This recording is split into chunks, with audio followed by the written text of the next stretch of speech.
Welcome back everyone, it's time for yet another video. So good to have you here. Today we will discuss how to mix vocals. I will give you a couple of tips how to mix vocals. We will look at some plugins, the plugin chain, and the mindset of mixing vocals in a full mix. Okay, so this is actually one of the best and most important things in music production.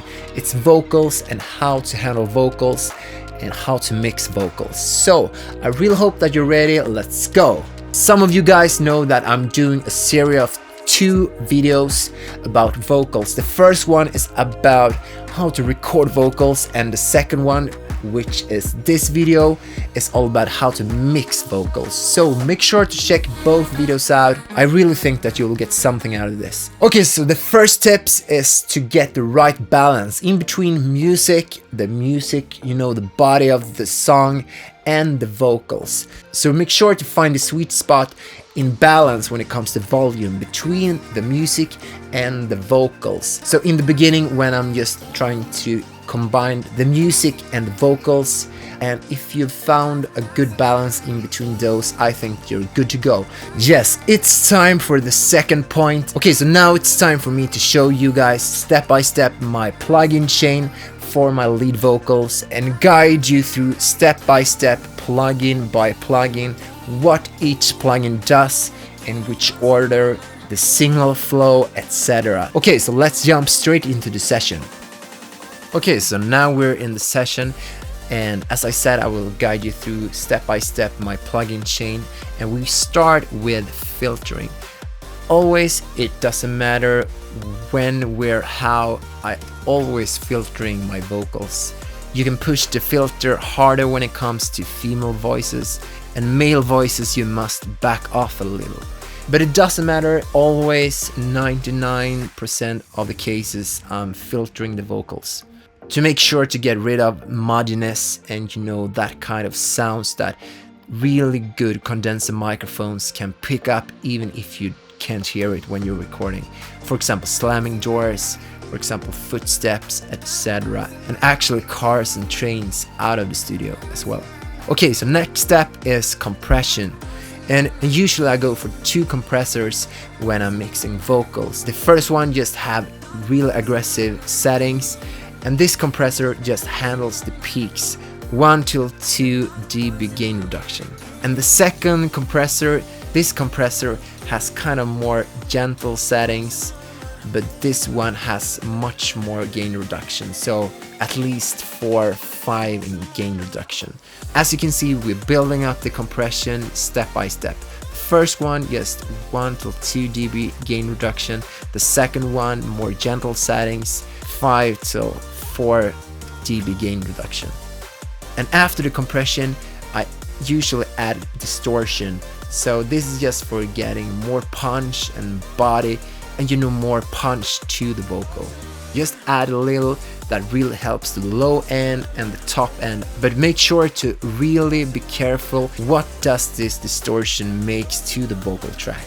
After this, we add an equalizer. This is not a filter, this one is for boosting. Have kind of peak bell for the mid-range and high shelving for just adding more clarity and adding more air to the vocal. And after this one, I'm sending the vocal to a reverb, and I also adding delays. So I used to have at least 2 delay effects in a mix. The first one can really be a real fast delay, and the second one can be much longer. And in my opinion, the vocal sounds much better when it comes to delays if you have multiple delay effects. You can combine different kind of delay effects. I tend to go for at least 2 different delays within a session when it comes to mixing vocals. But it's up to you. In my opinion, it's really good to have a long delay combined with a much shorter, faster delay. If you combine the delays with reverb, you will get a really full, a really warm, wide vocal. Okay, so this is my go-to plugin chain for lead vocal. As you know, there is no rules. This is just my go-to plugin chain, and sometimes it's not looking the same, and sometimes it looks like this. Okay, so the first one, filtering, and then 2 compressors, the 4th the distortion, and then equalizer for boosting, reverb, and delays. Then you're good to go. So close your eyes, let the feeling start inside. Friends, sun, and vibes, have the best time of your life. So close your eyes, let the feeling start inside. Friends, sun, and vibes, have the best time of your life. So close your eyes, let the feeling start inside. So close your eyes, let the feeling start inside. So close your eyes, let the feeling start inside.